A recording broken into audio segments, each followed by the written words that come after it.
महाकुंभ में कल इलाहाबाद में जो हादसा हुआ उसकी जांच होगी, कमेटी बनाई जाएगी। हादसे पर सियासत तो अभी से शुरू हो चुकी है, लेकिन एक सवाल है जो पिछले 24 घंटे से उठ रहा है कि इन मौतों का होगा क्या? क्या मुआवजा देने से अपनों को खो चुके लोगों का दर्द कम हो जाएगा?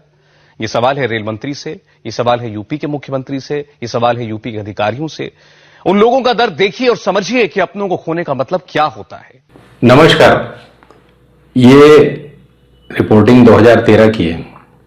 अभी किसी भी चैनल या पेपर में हिम्मत नहीं है कि भगदड़ की रिपोर्टिंग दिखा दें।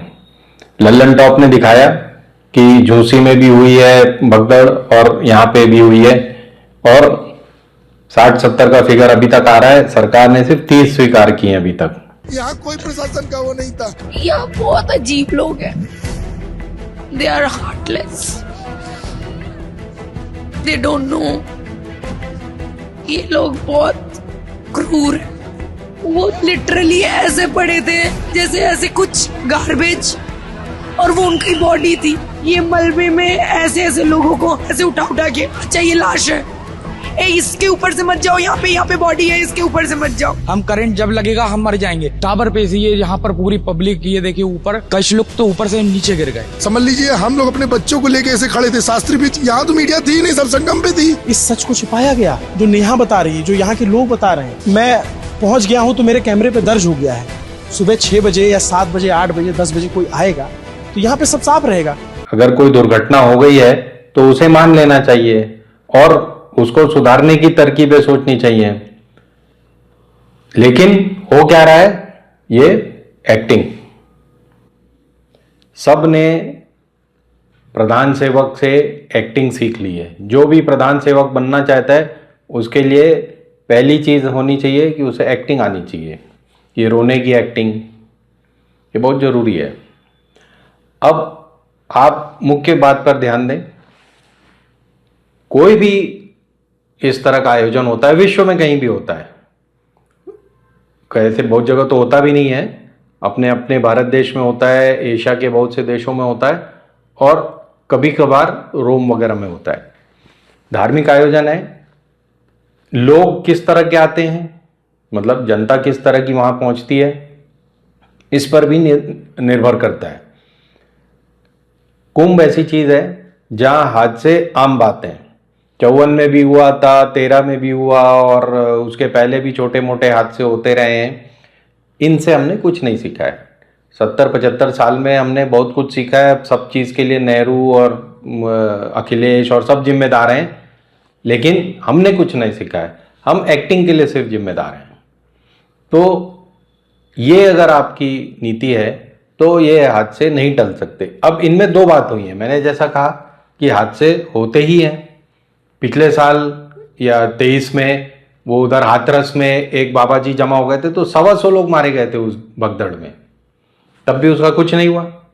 वहां मेरा ख्याल है 1-2 लाख लोग ही जमा हुए थे। यहाँ तो अभी रिकॉर्ड तोड़ भीड़, और 8 करोड़ हो गए, 40 करोड़ होंगे, इस पे फोकस है। 40 करोड़ होंगे, टोक्यो एक बस गया पूरा और सब हो गया। इंतजाम हुआ क्या टोक्यो जैसा? हादसा मक्का में भी हुआ था, लेकिन मक्का में पिछले 100 वर्षों में एक हादसा हुआ है। इंतजाम कितने अच्छे किए गए हैं। लोगों को बताया गया कि आप डिस्टेंस बना के रखें आपस में, कोई भी दौड़ने की जरूरत नहीं है किसी को। आप श्रद्धा मन में लेके आए हो, श्रद्धा पूर्वक करो। क्या हंगामा किया हुआ है कि बस डुबकी लगानी है, और मतलब ये कोई खेल अवतार हो रहा है कि भाई सारी की सारी कैबिनेट मिलकर नहला रही है सीएम को, तो बाकी लोग भी यही करेंगे। आपको ये बातें, 2 बातें सोचनी है।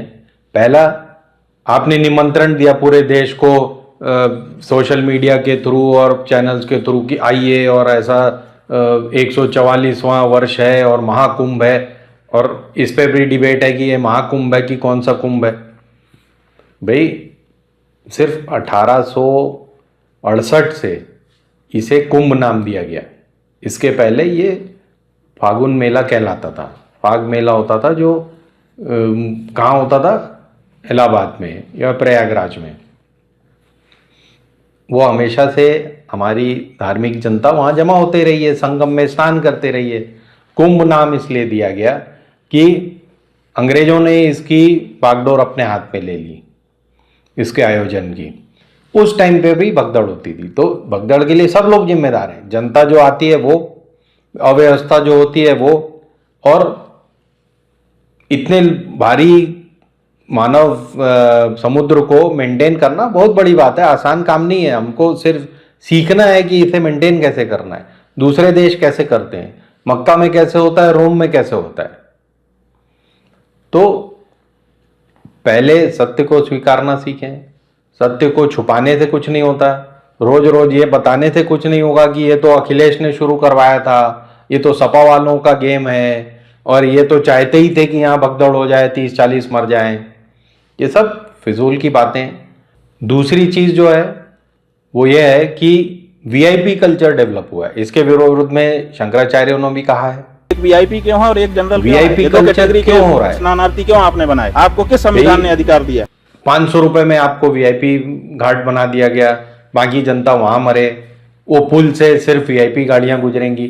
तो हादसे के लिए इंतजार कर रहे थे ताकि इन्हें बंद किया जाए। वीआईपी कल्चर के खिलाफ मैं अपने व्यवहार से जितना कर सकता हूं मैं करता हूं। ये आज के जिस पर्यावरण में हम जी रहे हैं उसका ये रिफ्लेक्शन है। ये कुंभ, अमीर सब कुछ अपनी दृष्टि से देखना चाहता है और गरीब को भेड़ चाल में डाल दो। सारी सुविधाएं, सारे सुख संपत्ति और कंफर्ट अमीरों के लिए हैं। आप पैसा दो और आपको ये मिल जाएगा। आप बड़े आदमी हो, आप अंबानी हो, अडानी हो और राजनाथ सिंह हो और अमित शाह, तो आपको सबसे पहले स्नान करने मिलेगा, हेमा मालिनी को भी। तो जिनके पास वीआईपी पास था वो तो मजे से स्नान करके मौनी अमावस्या में भी करेंगे और मकर संक्रांति पर भी किया और आने वाले दिनों में भी करेंगे। आम जनता का क्या होगा? ये पहला कुंभ है जिसमें चीफ मिनिस्टर खुद व्यवसायियों के जाके उनको इनविटेशन दे के आए कि आप कुंभ में आइए। अरे कुंभ किस लिए है भाई? कुंभ इसलिए कि आप स्वतः अपनी स्वप्रेरणा से वहां जाओ, माफी मांगो भगवान से और अपने पाप धोने की कोशिश करो। ये स्वप्रेरणा वाला काम है, आपको कोई इनविटेशन का काम थोड़ी कि स्टेट गवर्नमेंट इनविटेशन दे रही है जा रही लोगों को जा जाके घर पे। हमें सिर्फ सोशल मीडिया के माध्यम से और व्यवसायियों को और वीआईपी को पर्सनली जाके सीएम इनवाइट कर रहे हैं। ये कोई भाजपा का या उत्तर प्रदेश सरकार का कुंभ थोड़ी है, ये तो हमारी आस्था का कुंभ है। हमें संवेदना रखनी चाहिए जो चले गए उनके साथ, और अब जो वहां जा रहे हैं उनके लिए बद इंतजामी ना हो, इस चीज का ध्यान रखना है। धन्यवाद। हिंदुस्तान जिंदाबाद।